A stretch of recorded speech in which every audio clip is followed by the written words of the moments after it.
नहीं बात कर पाते हैं, जिससे गांव का विकास नहीं हो पाता है, सरकार की योजनाओं का लाभ नहीं मिल पाता है। देखिए, अगर मेरे गांव वालों ने मुझे मौका दिया, अगर मेरे गांव वालों ने मुझे मौका दिया और ईश्वर की इच्छा रही और मैं कामयाब हो गया, गांव का प्रधान बन गया, तो मैं वादा करता हूं अपने गांव वालों से कि हर खंबे पे लाइट जलेगी, जो टूटी हुई सड़कें हैं वो रिपेयर होंगी, जहां सड़क बनने वाली है वो नई सड़क बनेगी।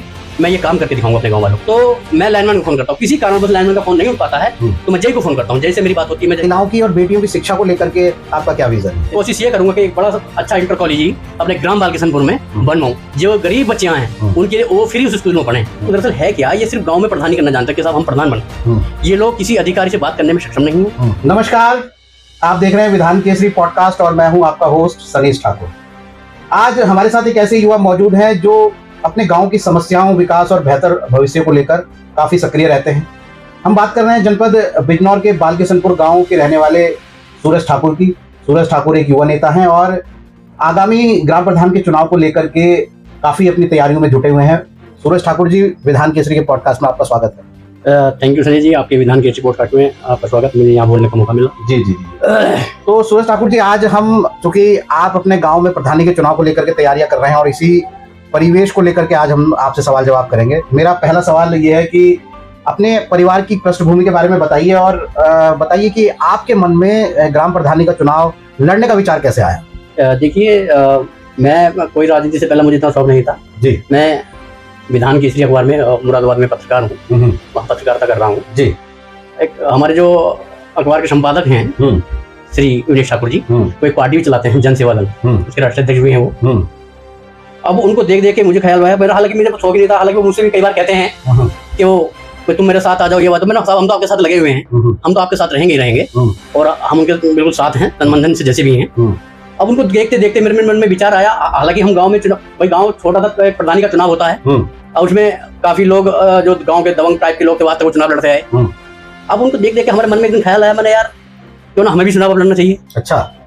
हमने कुछ अपने घर में इसका जिक्र किया, अपने पापा से जिक्र किया, अपने भाइयों से जिक्र किया, तो हमारे भाइयों ने, पापा ने हमसे कहा कि यार आज चक्कर पड़ रहा है, काम हमारा थोड़ी है। हमने अपने पापा से कहा, मैंने पापा को बताओ, अगर आज भी हमारी ये सोच अगर ऐसी रहेगी तो हम कैसे आगे बढ़ पाएंगे, बताओ। करना तो हमें चाहिए। हमारे संपादक देखो कहां से कहां वो आज पहुंच गए हैं, अपने परिवार को साथ लेकर चल रहे हैं, तो अब उनकी हमें हिम्मत करनी चाहिए। तो बट वो घर वाले बोले कि भैया ठीक है, अच्छी बात है। मैं पिछले 1.5 साल से अपनी मेहनत कर रहा हूँ चुनाव की। मैंने घर घर जाकर हर एक व्यक्ति से मालूम किया कि भाई हम प्रधानी के चुनाव में आ रहे हैं, क्या ख्याल है, लड़े ना लड़े।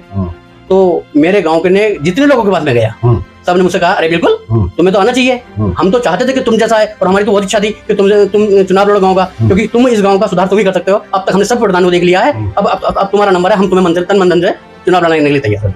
बहुत बढ़िया। सूरज जी, एक सवाल, चूंकि आपने बताया कि आप जो है अपने अखबार के जो प्रधान संपादक हैं, आपके शायद वो रिश्तेदार भी हैं जी, रिश्तेदार रिलेटिव भी हैं, तो उनसे आपको काफी प्रेरणा मिली और आपने जो है ये मन बनाया कि ये जो है ग्राम प्रधानी का चुनाव हमें लड़ना चाहिए।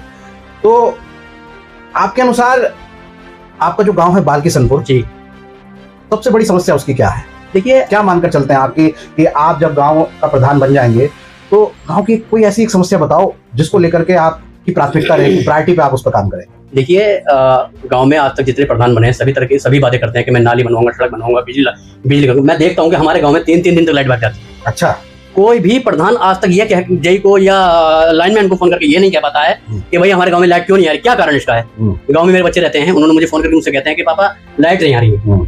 मैं तुरंत सबसे पहले लाइनमैन को फोन करता हूँ। मतलब आपने प्रधानी का जो है ड्यूटी अभी से निभानी शुरू कर? मैं 1.5 साल से कर रहा हूँ, लगभग बहुत समय से रहा हूँ। तो मैं लाइनमैन को फोन करता हूँ, किसी कारणवश लाइनमैन का फोन नहीं उठ पाता है तो मैं जय को फोन करता हूँ, जैसे मेरी बात होती है, मैं जैसा कहता हूँ, जैसे नमस्कार, कैसे मेरे गाँव में ये समस्या है। मतलब एक पत्रकार होने के नाते आप अभी से इन चीजों पर काम करना शुरू करते हैं? जी, मैं कर रहा हूँ। बहुत बढ़िया, बहुत बढ़िया। जी, मैं कर रहा हूँ। तो अच्छा, एक चीज और बताइए, गाँव की, देखो आजकल बेटियों का जमाना है जी, मानते होंगे आप, है ना?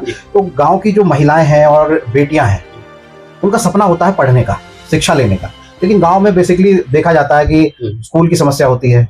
अगर चलो 5वीं क्लास तक प्राइमरी में गांव की बेटी पढ़ भी ली तो उसे आगे की स्टडी के लिए बड़ी दिक्कत पड़ती है। तो महिलाओं की और बेटियों की शिक्षा को लेकर के आपका क्या विजन है? देखिए, मेरे जो गांव के पास 3 किलोमीटर की दूरी पे एक एयरपोर्ट पड़ता है, इंटर कॉलेज वहाँ पे भी, और एक 2 जूनियर हाई स्कूल हमारे गांव में भी चलते हैं, एक मिर्जापुर में चलता है और बाल किशनपुर यूनिवर्सिटी के नाम में चलता है, junior high school. High school तक तो लड़कियों को हमारे यहाँ पे कोई दिक्कत नहीं है बेसिकली, ठीक है। और मैं इनके लिए कोशिश ये करूंगा कि एक बड़ा अच्छा इंटर कॉलेज अपने ग्राम बाल किशनपुर में बनवाऊं, जो गरीब बच्चियां हैं उनके लिए वो फ्री उस स्कूल में पढ़े, उसकी अपनी तरफ से मैं जो है उनकी पढ़ाई के लिए अपने सौजन्य से उनका पढ़ाई करवा सकें। अच्छा, तो एक इंटर कॉलेज की स्थापना भी गांव में आप कराना चाहेंगे ग्राम प्रधान बनने के बाद। बहुत बड़े अच्छे विचार हैं आपके। अच्छा, एक चीज और बताओ कि ग्राम प्रधान बनने के बाद देखो होता यह है कि गांव का जो आदमी बड़ा सीधा साधा आदमी होता है, उसको इतनी जानकारी होती नहीं है, पढ़ा लिखा कम होता है, सरकारी योजनाओं की जानकारी उसे बहुत कम होती है। तो आपकी क्या रणनीति रहेगी कि सरकारी योजनाओं का ज्यादा से ज्यादा लाभ आप अपने गांव के लोगों को दिला सकें? उसके लिए आप क्या कहना चाहेंगे? देखिए, हमारे गांव में अब तक जितने प्रधान, जितनी बार भी कोई चुनाव लड़ा है, प्रधान बना है, इन्होंने सिर्फ गांव में वाहवाही लूटने के लिए कि हम गांव के प्रधान हैं, ये हैं। ये लोग दरअसल है क्या, ये सिर्फ गांव में प्रधान ही करना जानते हैं कि साहब हम प्रधान बन गए। ये लोग किसी अधिकारी से बात करने में सक्षम नहीं बात कर पाते हैं, जिससे गांव का विकास नहीं हो पाता है, सरकार की योजनाओं का लाभ नहीं मिल पाता है। देखिए, अगर मेरे गांव वालों ने मुझे मौका दिया, 2027 में शायद चुनाव होना है, अगर मेरे गांव वालों ने मुझे मौका दिया और ईश्वर की इच्छा रही और मैं कामयाब हो गया, गांव का प्रधान बन गया, तो मैं वादा करता हूं अपने गांव वालों से कि हर खंबे पे लाइट जलेगी, जो टूटी हुई सड़कें हैं वो रिपेयर होंगी, जहां सड़क बनने वाली है वो नई सड़क बनेगी। मैं ये काम करके दिखाऊंगा अपने गांव वालों को, अगर मुझे मौका मिले। नहीं, सड़क की तो बात आपने, विकास की बात तो आपने कर दी, मैं बात कर रहा हूँ सरकारी योजनाओं का लाभ।